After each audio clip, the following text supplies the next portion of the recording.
Welcome back to Planning Your Novel. I am so excited to see those of you who checked out my first video. I really hope you liked it, and I hope that you'll come back and see this one too.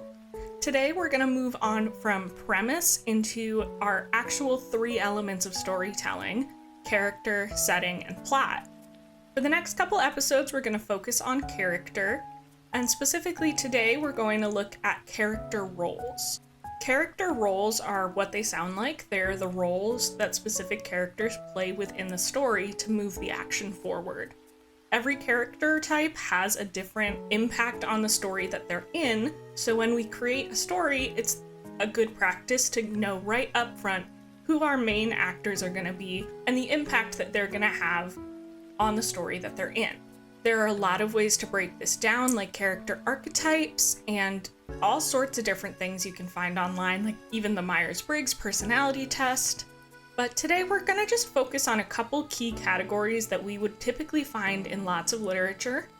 And we're going to use the series The Hunger Games to exemplify these roles, because really that series is a treasure trove for basically anything you want to learn about creative writing. After we go through the roles, I'm going to talk a little bit about the characters I'm envisioning for our story that we're going to work on together throughout these videos, and then you'll get the chance to practice developing any character roles that you find you'll need for your story. Let's start by looking at the number 1 role, the protagonist. Stories are not self-driving cars. Unless you're writing some kind of artsy, genre, convention-bending thing, you're going to have characters. And the very first one you're gonna need is a protagonist. The protagonist is the major driver of everything that happens in the plot. They take actions, they react to things that other characters do or what happens in the world around them, and they push the external plot line forward. They also are in charge of the internal plot line, where they experience character growth that parallels their external journey. Without a protagonist, plot basically can't happen. A couple of points of clarification. First, a protagonist may not always be the main character. Where the protagonist is the main actor of the story, the main character is the one who we see the most focus on or perhaps see the world through. A great example of this is John Watson and Sherlock. Sherlock is definitely the one doing all the big moves, figuring out the mysteries, everything like that, but we see him and we see the world around them through John Watson. Most of the time, the protagonist will be the main character, and for the sake of not saying the word protagonist 1,000 times, I'm going to use them interchangeably. Second, you could have more than one protagonist.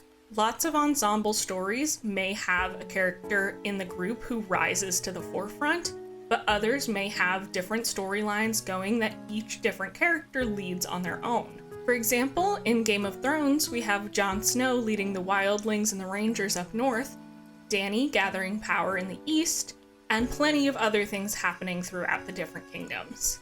Some of these plots connect with each other, some of them stand on their own. Sometimes a protagonist in one is an antagonist in another. There's lots of fun ways to play with an ensemble story like that. With those caveats out of the way, let's look at our main character from the Hunger Games, Katniss. If you're somehow not familiar with the story, first of all, what are you doing with your life? And how can I go back in time to also not have read the story so I can do it again? But let me tell you a little bit about it, just so you have some context. Katniss is a young woman from a very poor district, and she volunteers to participate in a televised battle to the death run by their government to save her sister Prim, who's been selected to compete. She goes through that first games, and she accidentally sparks a rebellion through some unintended acts of defiance. In the second book, she's put back into the arena to try to squash the rebellion that she is beginning to form around her. But she manages to get out, embraces a role of leadership within the rebellion, and eventually is able to take down that government. In terms of moving the plot, it's pretty obvious that the story would not happen without Katniss. If she doesn't take her sister's spot in the games, it's just another year of the games, things go on as normal. Beyond that, her actions, reactions, everything she does and thinks pushes the rest of the plotline forward. At the end of the day, it's just like dominoes leading to this oppressive government being taken down. Every single time she moves, she's knocking a new domino down. Additionally, we see her grow as a person as she moves through this plot line. She starts as someone who just wants to stay under the radar, stay safe, but then, over time, she begins to embrace the fact that she is someone people can rally around, and she decides, I'm gonna stand up for what's right and take a leadership charge in this fight. As you consider your premise, think about which characters take the most actions and experience the most crazy circumstances that force them to act. Who makes the most change to the world around them? Who experiences the most change within themselves? Might your main character not be the same as your protagonist? Might you have an ensemble of many protagonists? Let's go to the other side of the coin. The conflicts in our stories don't come from nothing. In order for conflict to arise, we must have some kind of antagonistic force. This is someone or something who opposes the protagonist and creates problems that they then have to solve in order to get what they want, both in a physical level and in an emotional level. There are several types of antagonists, and they're not all characters. What we're kind of focusing on is the man versus man kind of antagonist, where it's just a guy up against a guy. This is when we have a singular character who is acting directly against our protagonist. An example of this would be Voldemort from Harry Potter. His goals of domination and oppression conflict directly with Harry's ideals of freedom, tolerance, equality, and love, unlike some people. So, the two characters have to come to blows because neither can get what they want if the other one is still going after what they want. But some other protagonist-antagonist relationships might be man versus nature, man versus animal, man versus society, man versus technology, anything you can think of, really. We'll talk about all these conflict types in a later video on plot, but for right now, I think the most important thing to remember is sometimes, even if you are working with a story that may not necessarily have a man versus man conflict, you might still use a single character to represent that conflict. For example, in Life of Pi, we have the tiger Richard Parker. He stands in as an overall representative for the forces of nature which our main character Pi is faced with as he's floating around on the ocean on this raft. Whether that's the weather, or the tides, the animals in the water, or on the little islands that they find, he is just all of that danger rolled into one thing stuck in this boat with Pi. It makes it easier for the author to be able to show this conflict when there is a singular representative of it. Whether our antagonist is acting as a bad guy on their own or is acting as a representative for something more conceptual, it's important that this is the person causing problems.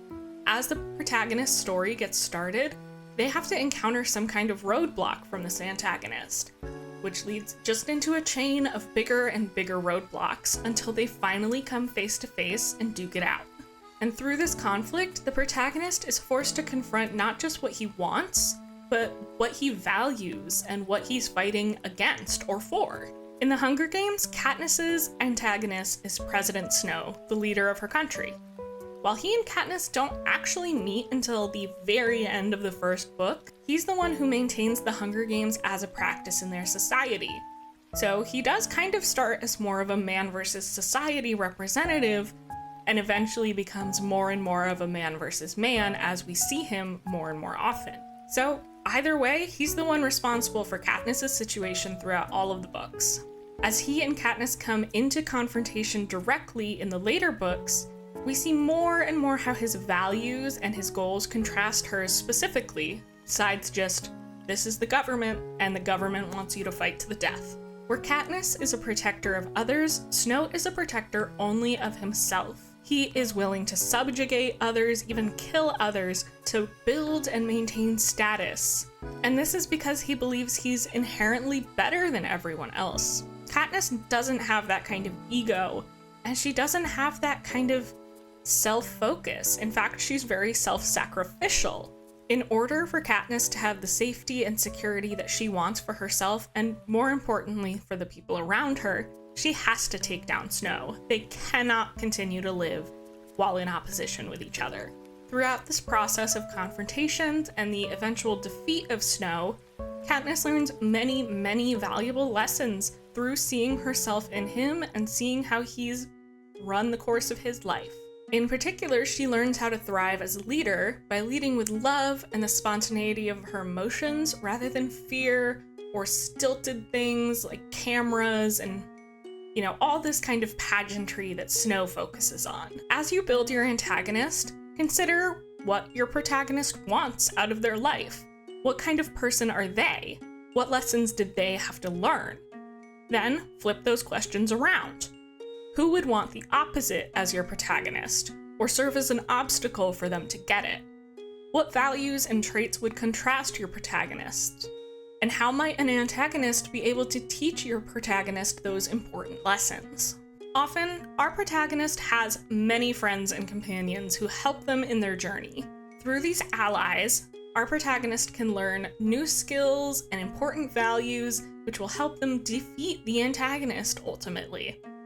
They also just serve as an opportunity for relationship building and character development.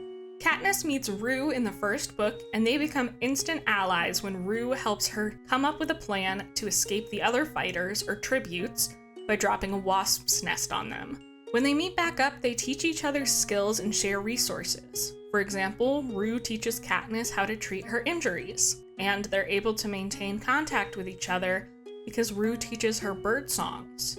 She's able to use these skills not just with Rue, but later in the story when she's working with Peeta, helping to keep an eye on him or keep him healthy while they try to let the games play out around them.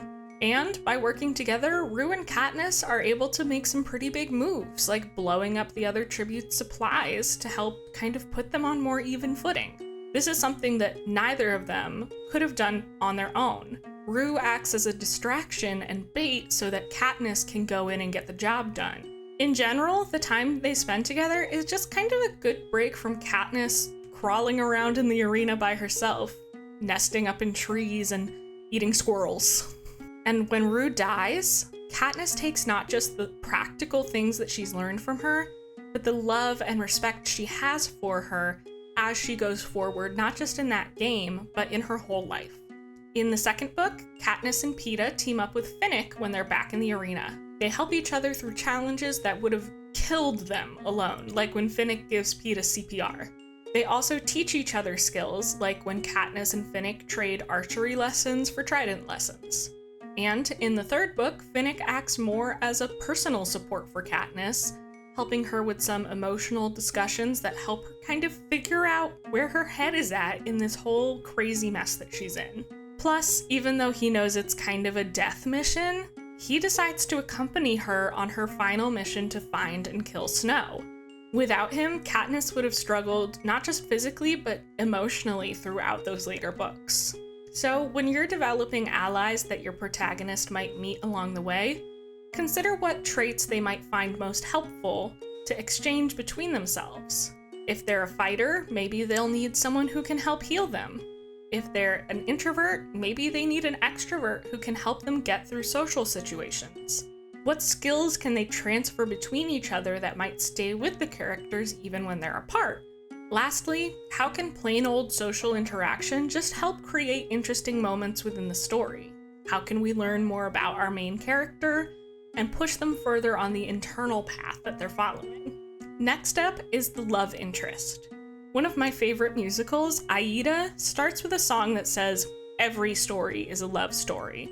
And while not every story necessarily focuses on romance, it's absolutely a huge part of our culture of storytelling because it's a huge part of day-to-day life, and it can just serve really important roles for the stories we're writing. On a plot level, love interests can propel the action by being a goal for the protagonist. We're all familiar with the princess in a tower, waiting for her beloved knight to save her from the evil king or the dragon. But beyond damsel in distress stories, love interests can also help propel action by pushing, guiding, or just helping the main character down the path. They can also have a strong effect on the protagonist's internal development. Love can drive emotional change, opening up a character to new vulnerabilities, new experiences, or pushing them way out of their comfort zone. This emotional change can affect not just the protagonist's personal relationship, but also their relationship with themselves. And although you might scoff at the kind of overplayed idea of a love triangle, The Hunger Games shows us that they're not just about creating drama.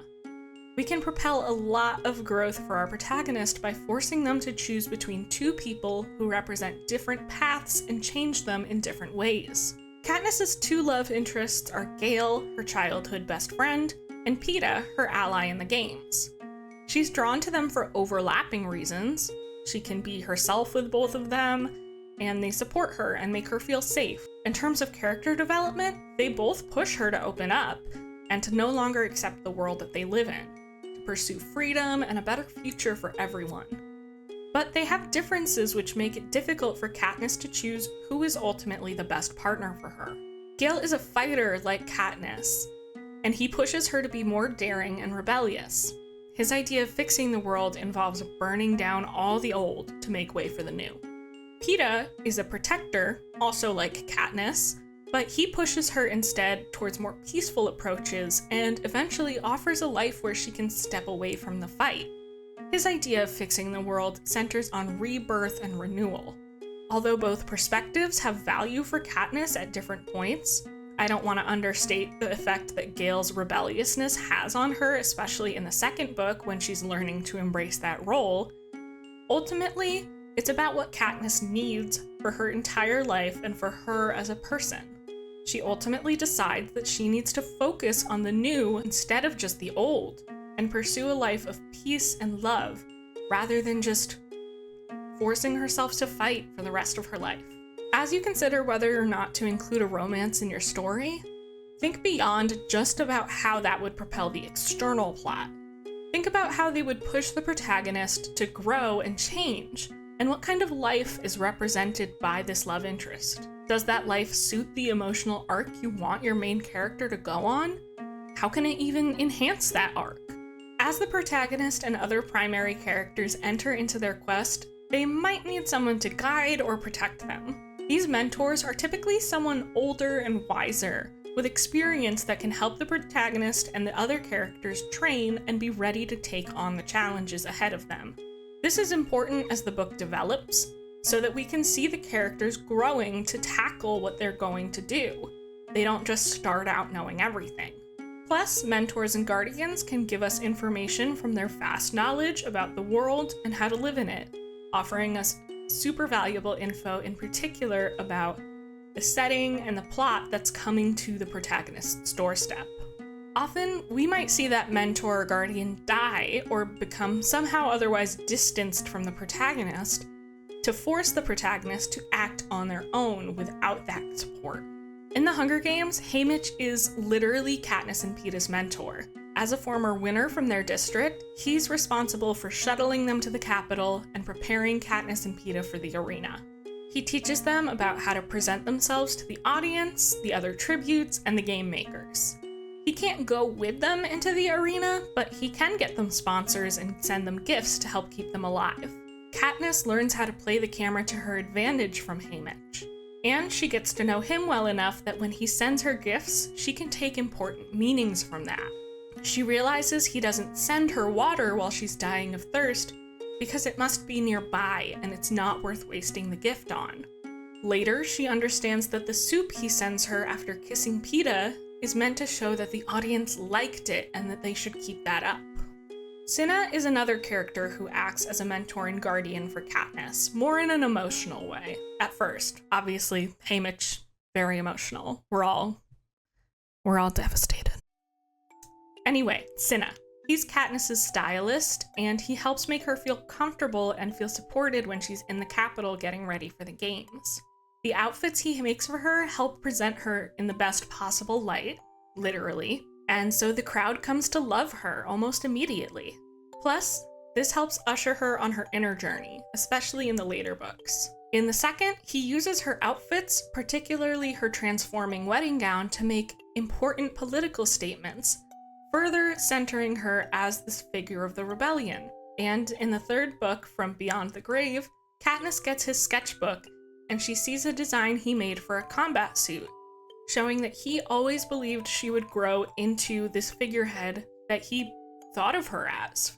It's that support which helps convince her to take on the role and make her believe that she can do it.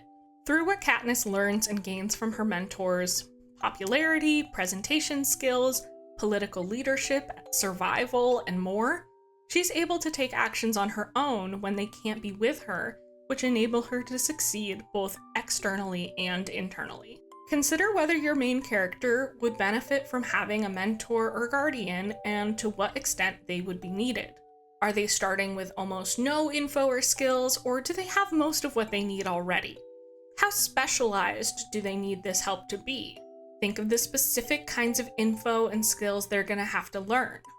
Would they benefit from training under a master of espionage, or learning from an ancient wizard, or just getting a hug from their mom and dad once in a while? There's one rule that I often find missing from descriptions of character. Just as our protagonists might have someone that guards and protects them, they're also potentially guarding and protecting someone else. We'll call this character the charge. In terms of function, it's not so much about what the charge does, but what other characters do to or for the charge. They're not necessarily making big actions. When it comes to our protagonist, they're often trying to protect the charge from danger or bring them back to safety if they're already off the deep end. A lot of charge characters are young, maybe a sibling or someone's child. However, there can certainly be older characters that function as charges. The damsel in distress we mentioned earlier is a perfect example. In the Hunger Games, both Prim and Rue serve as charges for Katniss, and we see contrast in how Katniss deals with them, one being her sister, one being a stranger, and what happens when Katniss can or cannot protect them. Katniss volunteers for the games specifically because of Prim, her beloved little sister, to keep her safe. Even before that, she became a hunter to provide for her. She didn't want her sister to be starving, taken away, anything like that. Without Prim, Katniss never would have gone into the Hunger Games, and even if by some trick of fate she had been selected on her own, she wouldn't have had the skills to survive it. In fact, she might not have even lived at all because it was really caring for Prim that kept her going in the darkest, hardest time of her life. In the games, honoring Rue after her death, when Katniss returns from the explosion and finds that Rue has already been taken out just moments before, this is one of the first times where Katniss openly defies the government by singing for and decorating the grave of this person who's supposed to be her enemy. In terms of character development, this is kind of the first time she's doing something intentionally, knowing that it's gonna make some people mad, but she does it anyways because it's important to her. Plus, it helps other people really begin to see Katniss as this more rebellious figure. People already liked her because of the fancy dresses and volunteering for her sister, but this is where it starts to become clear that there's something below the surface, something that people can latch onto. So, as we see, it's not really the actions that Prim or Rue take during the story that make the most impact. Obviously, they do really important things throughout, but what really matters is how our main character responds to them. In your story, is there someone or something that the character is trying to protect? Why? How can you make that duty of care believable? And what happens? What does the character learn from trying, potentially failing, to protect this person? Often, our protagonist is not just dealing with one big bad. They'll likely face plenty of challenges along the way. Sometimes the primary antagonist doesn't have a reason or an ability to directly interact with the protagonist. Additionally, you might not want to have the protagonist and antagonist go head-to-head right away to keep some mystery and some intrigue. Or maybe they're just not ready to act and we need to have some kind of conflict in the meantime. So, on the one side, there's the henchman. This is someone who works for the big bad, helping to make their evil plan happen. They might be the first person working on the plan that the protagonist happens to come across. Or they might be specifically sent out to neutralize this pesky protagonist that's starting to cause problems. A henchman is a great way to set up and develop the main conflict when you can't or don't want to use your main antagonist, because they're still working for the same goal. In the Hunger Games movies, the director decided to show us more of a character we only heard about in the books, Seneca Crane. Seneca is in charge of that year's games, and we see him interacting with the main villain, President Snow, being dispatched to take care of Katniss before she becomes too much of a threat. Although he and Katniss also never meet personally, he is much more directly involved in the problems that she is facing, and she knows it. He's the one who sends the fireballs or sends the mutts to force her and Cato into a confrontation. Crane's direct inclusion in the films helps to reinforce that although Katniss wins in the first book, she has not even encountered the real villain yet. Crane and his games are just the first boss in a much, much bigger story. Another kind of secondary antagonist is the rival. This is a character who may or may not be involved directly with the big bad. So they just have their own motivations and reasons for wanting to disrupt the main quest. Their bone to pick with the protagonist is typically more on a personal level, and they help add extra conflict, especially early in the story when that primary conflict is still kind of stewing and coming into view. In the Hunger Games, all the other tributes are rivals. They're not directly working for the Capitol in trying to kill Katniss, they're just another player in the games who needs to kill her in order to survive. In particular, let's talk about Clove, because Clove develops a real personal vendetta against Katniss. A lot of things, dropped a bee's nest on her, killed her friends, blew up her supplies. So when Clove and her partner Cato come to the feast and try to take care of some other tributes, she specifically asks to be the one to take down Katniss. Clove has it out for her, not because she's a politically dangerous rebel, but just because she's one more person, and a particularly annoying person, that she has to take down in order to go home herself. Clove and the other tributes throughout the two games are really important because they give some kind of action for Katniss to work with, while the more political machinations are coming to be in the background. When developing your antagonist, consider if they might have a henchman to help them out, maybe someone to do their dirty work or represent them, or just a lower level threat for the character to fight first. Or is there space for a rival, someone with perhaps a parallel or even a somewhat unrelated goal that the protagonist has to come into contention with? It is important for that rival to have some kind of relation to the main conflict, but even if it's just an internal kind of parallel rather than any direct tie-ins, that's great too. Or is there space for a more personal rival to enter the story, whether tangentially related to the big bad or not? What might the protagonist learn from taking on a henchman or a rival in the meantime while they wait to come face to face with this big bad? How might a secondary villain help us as authors to pace out the main conflict? Lastly, let's talk about foils. Any character can be a foil, regardless of any other role that they already play. That's because a foil is a character who acts as a mirror to the main character. The things they have in common, or the things they don't, help us learn more about our protagonist. So the foil could be a love interest, an ally, a mentor, a rival, a villain, anybody. Just as long as in addition to the role they play in that function, they also function to help us understand the protagonist in a new way. From what we've discussed already, I'm sure you can see how some of these characters act as foils for Katniss, but let's focus in on two: her love interest Peeta and her charge Prim. Where Katniss is introverted, guarded, and socially awkward, Peeta is extroverted, emotionally available, and great at presenting himself. Katniss's best skill is her hunting, and she's able to fight and take down enemies. In particular, she can shoot, which is great because it lets her stay back kind of at a distance from the main action. Peeta, however, is more inclined to talk things through rather than go straight into fighting like Katniss can sometimes be.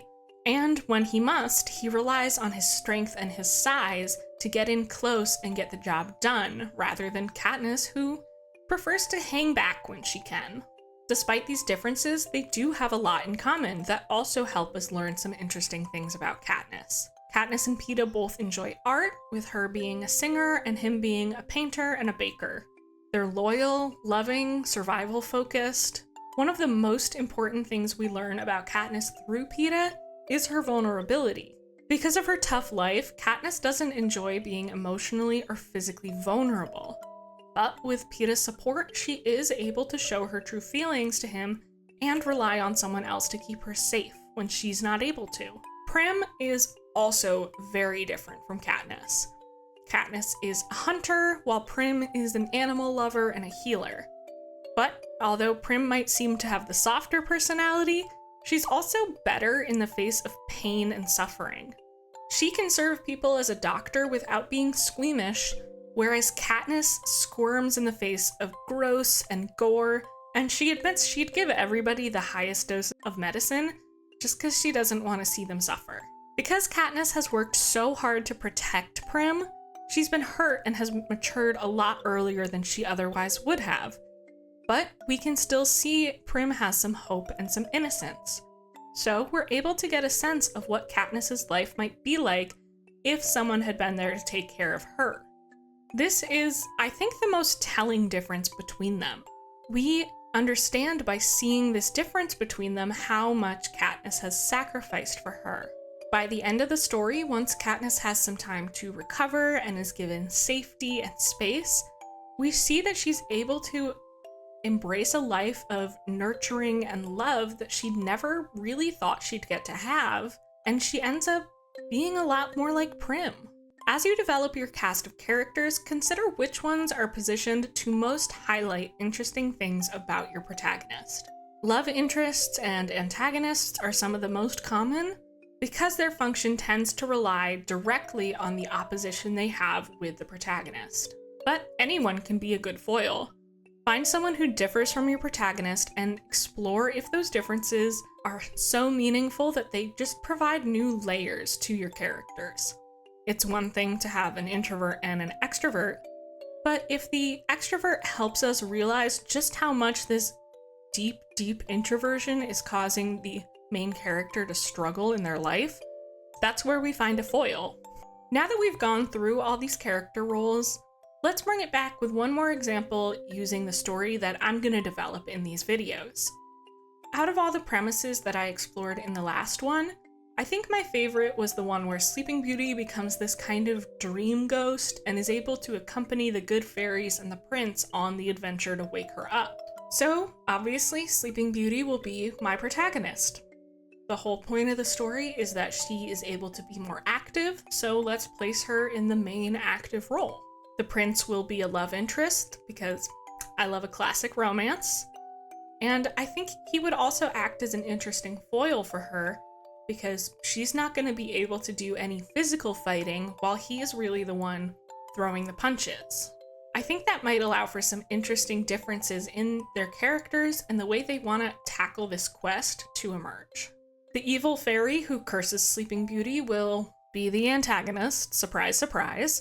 Maybe she'll have some henchmen.